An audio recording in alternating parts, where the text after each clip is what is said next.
In this video series, we'll be going over each of the raid bosses in the Liberation of Undermine, Simplified. And for this episode, we'll tackle the one-armed bandit. To defeat this boss is quite simple actually. We'll keep in mind of just two things. After the boss does spin to win, 3 assistants or ads will spawn and we'll have to defeat them, and each of them will drop a token. These tokens can either be the coin one, the flame, shop, or the bomb token. Players must walk over the holographic icon of any of these coins to pick them up. Then they'll have to put them into the boss, since if none of the tokens are cashed in after a minute, the boss will enrage and gain a 500% damage buff. Yikes. Alternatively, if 2 of the tokens are repeated, for example, we deposited a bomb token and a flame token and then we did it right again during this phase, the boss will enrage as well. So we will have to keep that in mind and remember what sort of order that we did. As for the second mechanic of the boss, he will send out these 2 gigantic coins or tokens to roll over the raid. There will be a thin blue line on the ground, and players caught in that coin's path will be stunned and take some damage. However, if the players narrowly avoid getting hit by standing just at the edge of the line, they will instead get a damage buff. After the giant coin reaches the end of its travel, it'll roll over and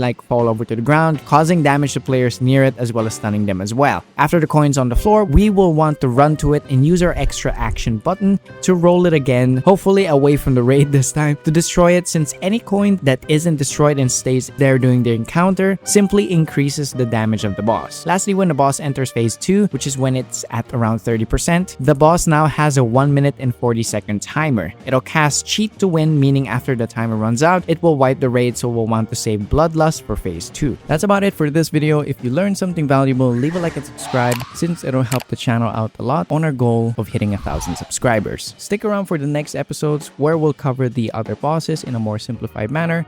Thank you, and I'll see you in the next one.